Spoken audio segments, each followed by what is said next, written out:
दोस्तों, नारद जी ने भगवान विष्णु को क्या श्राप दिया था। एक बार नारद जी को विवाह करने की सूझी, क्योंकि वो एक राजकुमारी पर मोहित हो गए थे। राजकुमारी के स्वयंवर में भाग लेने के लिए उन्होंने सोचा कि यदि उनका चेहरा हरि के समान सुंदर हो जाए तो राजकुमारी उनको ही वरमाला पहनाएगी। अतः एक दिन के लिए श्री हरि ने उनका मुख उधार ले लिया। इसके लिए उन्होंने भगवान विष्णु से प्रार्थना की कि स्वयंवर के लिए उन्हें हरि मुख दे दे। भगवान ने उन्हें कहा कि ऐसा करना राजकुमारी के साथ छल होगा, किंतु नारद जी जिद करने लगे तो भगवान ने उन्हें हरि मुख दे दिया। हरि मुख लेकर नारद स्वयंवर में गए, लेकिन उनकी उपेक्षा करते हुए राजकुमारी ने वरमाला किसी अन्य को पहना दी। दुखी होकर आश्चर्यचकित नारद जी वापस लौटने लगे। रास्ते में एक सरोवर में उन्होंने अपना चेहरा देखा तो उन्हें बहुत आघात हुआ, क्योंकि उनका चेहरा एक वानर का था, जबकि वो श्री हरि का चेहरा मांग कर आए थे।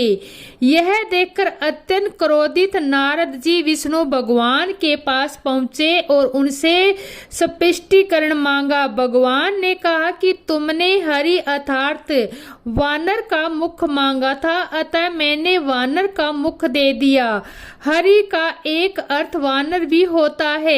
भगवान विष्णु की शरारत से शुद्ध नारद जी ने उन्हें श्राप दिया कि वे मृत्यु लोक में जन्म लेंगे और जिस प्रकार वह स्त्री वियोग में तड़प रहे हैं, उसी प्रकार भगवान भी स्त्री वियोग में तड़प कर कष्ट करेंगे।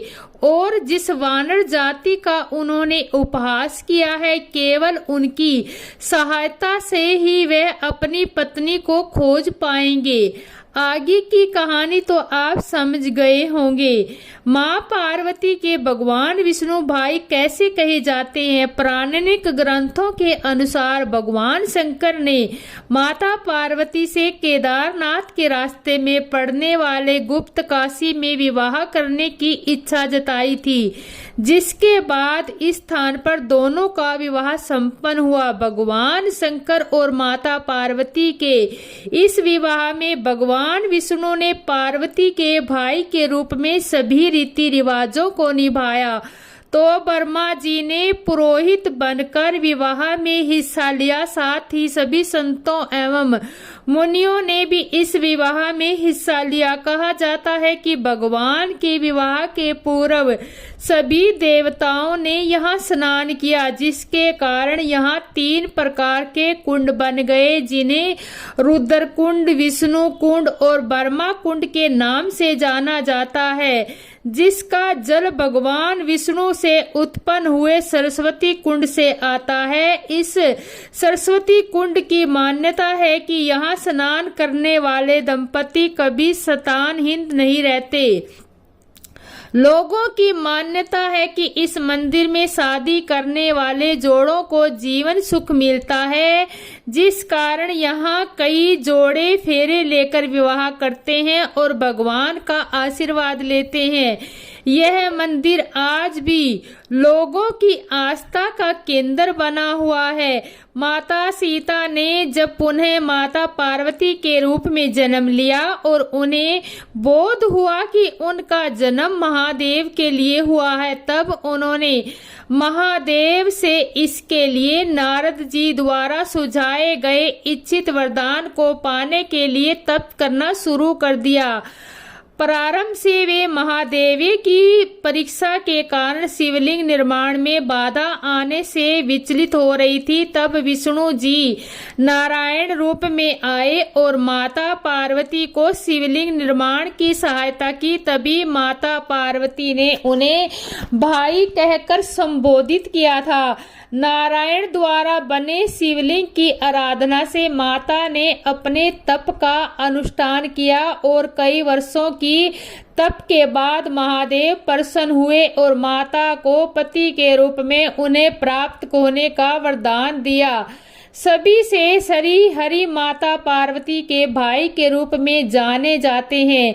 शिव पार्वती के विवाह में विष्णु ने ही पार्वती के भाई के रूप में सभी रीति रिवाजों का पालन किया था। जब दुर्योधन गांधारी के रूप में निर्वस्त्र होकर अमरता का वरदान लेने जा रहा था, तब श्री कृष्ण ने उन्हें रोक कर कहा था कि माता के सामने संपूर्ण निष्वस्त्र होकर जाना पाप है। और उनके कहने पर दुर्योधन ने केले के पत्तों से अपना आला का शारीरिक ढाक लिया था, जिसके कारण में वो ऐसा गांधारी के आशीर्वाद से वहीन हो गया था। जब दुर्योधन गांधारी ने रूप निवश होकर अमरता का वरदान लेने जा रहा था, तब श्री कृष्ण ने उन्हें रोक कर कहा कि माता के सामने संपूर्ण निष्वस्त्र होकर जाना पाप है। और उनके कहने पर दुर्योधन ने केले के पत्तों से अपना आला का शारीरिक ढक लिया था, जिसके कारण वो ऐसा गांधारी के आशीर्वाद से वहीन हो गया था। दुर्योधन की मृत्यु हुई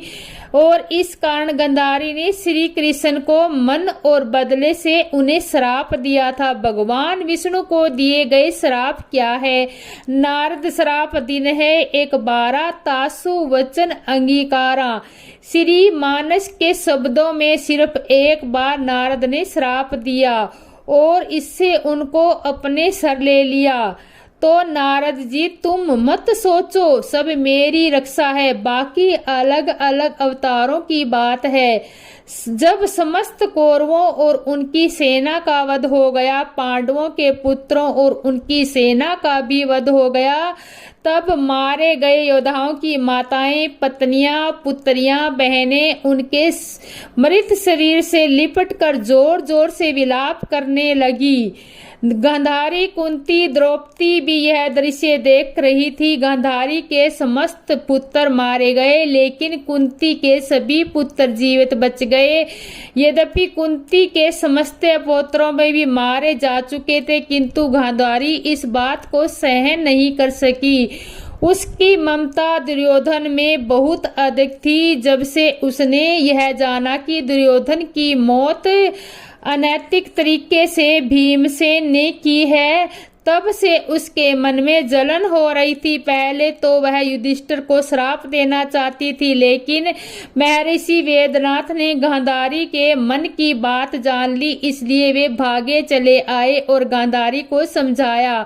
गांधारी ने युधिष्ठिर को तो श्राप नहीं दिया, लेकिन वह मन ही मन खदबदा रही थी। भगवान श्री कृष्ण एकमात्र ऐसे व्यक्ति थे जो कौरव खानदान के नहीं थे, इसलिए उसके उन्होंने ही लक्ष्य बनाकर श्राप दिया है। हे पुरुषोत्तम, तुम चाहते हो इस विनाश को रोक सकते हो, लेकिन तुमसे ऐसा नहीं किया। तुम सामर्थ्यवान होकर भी असमर्थ बन रहे और मेरे कुल का संहार होते देखते रहे। मैं पतिव्रता गांधार अपनी तपस्या को साक्षी मानकर तुम्हें श्राप देती हूँ। जिस तरह मेरा कुल मेरी आंखों के स्पष्ट नष्ट हो गया, ऐसे ही आपका कुल भी आपों में लड़ नष्ट कर हो जाए और तुम उसे नष्ट होते हुए देखते रहो। तुम्हारी मृत्यु भी किसी के व्यथाय के द्वारा हो। गांधारी के श्राप देने के पश्चात भगवान श्री कृष्ण ने कहा, गांधारी तुम अपने पापी पुत्र को पाप करने से रोक नहीं पाई। उसे भीम, द्रोणाचार्य, विदुर, परशुराम जी, नारद जी सबने समझाया था और तो समय पांडवों की ओर से शांति दूत बनकर गया। दुर्योधन की सभा में उस अभिमान व्यक्ति ने मुझे कैद करने की षड्यंत्र रचा। मैंने पांडवों के लिए केवल 5 गांव मांगे थे, लेकिन उस दुष्ट आदमी ने सुई की नोक के बराबर भूमि देने से इनकार कर दिया। इस महाविनाश का उत्तरदायी मैं नहीं, अपितु तुम्हारा अधर्मी पुत्र दुर्योधन है और तुम मुझे दोषी ठहराकर मुझे श्राप दे रही हो। दुर्योधन को अधर्म के मार्ग पर ले जाने वाले कौन लोग हैं? और ऐसा दो और तुम मुझे दोषी ठहराकर मुझे श्राप दे रही हो। दुर्योधन को अधर्म के मार्ग पर ले जाने वाले कौन लोग हैं? धृतराष्ट्र और तुम स्वयं इस विनाश के लिए जिम्मेदार हो, लेकिन श्राप मुझे दे रही हो। कोई बात नहीं, जैसा तुम चाहती हो वैसा ही होगा। यादव लोग अजमय हो गए, इसलिए उन्हें कोई और मार नहीं सकता। ऐसे में स्वयं ही लड़ कर मरेंगे, क्योंकि मृत्यु तो सबकी आनी है। मुझे तुम्हारा श्राप स्वीकार है। देवी की महिमा अपरंपार है। जैसा गांधारी ने श्राप दिया, 36 वर्ष बाद वह फलीभूत हो गया। भगवान श्री कृष्ण ने अश्वत्थामा को श्राप क्यों दिया? क्योंकि अश्वत्थामा ने पांडवों के विनाश के लिए ब्रह्मशिरा अस्त्र चला दिया, जिसके पश्चात अर्जुन ने भी वही अस्त्र चलाया। कामदेव और रति कैलाश पर्वत शिव का ध्यान भंग करने के लिए गए। कामदेव का बाण लगने से शिव का ध्यान तो भंग हो गया। शिव को बहुत क्रोध आ गया। शिव ने अपना तीसरा नेत्र खोलकर कामदेव को भस्म कर दिया। रति को भी अपने ही मृत्यु पर क्रोध आ गया। रति ने पार्वती को श्राप दिया कि पार्वती के पेट में कोई भी पुत्र जन्म न ले। माता पार्वती नहीं, माता सती जब अपने पिता द्वारा अपमानित होकर योगिनी के जलकर सती हो गई, भगवान शंकर ने अपने गणों को भेजकर यज्ञ ध्वस्त करा दिया। वीरभद्र ने दक्ष का सिर काटकर और प्रलय रूप धारण किया। देवता डरकर स्तुति करने लगे। तब उन्होंने देवताओं के कहने पर दक्ष के सिर पर बकरी का सिर लगाकर उसे जीवित कर दिया। फिर वे सती के मृत शरीर को लेकर पागलों की तरह घूमने लगे। भगवान विष्णु ने देखा कि इसका सती भी प्रेती मोह नहीं छूट रहा, तो उन्होंने अपने सुदर्शन चक्र से सती के शरीर के टुकड़े करने के लिए पृथ्वी पर उनके अंग जहां जहां कप गिरे वहां आ देवी शक्ति पीठ है। इसके बाद भगवान शंकर समाविष्ट हो गए और सती ने जाकर हिमाचल के यहाँ पार्वती के रूप में जन्म लिया।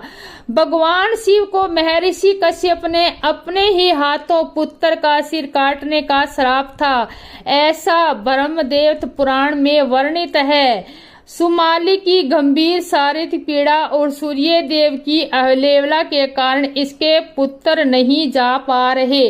भगवान शिव की वार को कौन सहन कर सकता है? त्रिशूल के वार ने सूर्य देव अचेत होकर अपने रथ से नीचे गिर गए और पूरी सृष्टि अंधकार में हो गई। सूर्य देव कश्यप ऋषि के पुत्र हैं। सृष्टि में अंधकार होने और भगवान शिव के प्रहार के बारे में कश्यप ऋषि को जब पता चला, वो क्रोधित हो गए।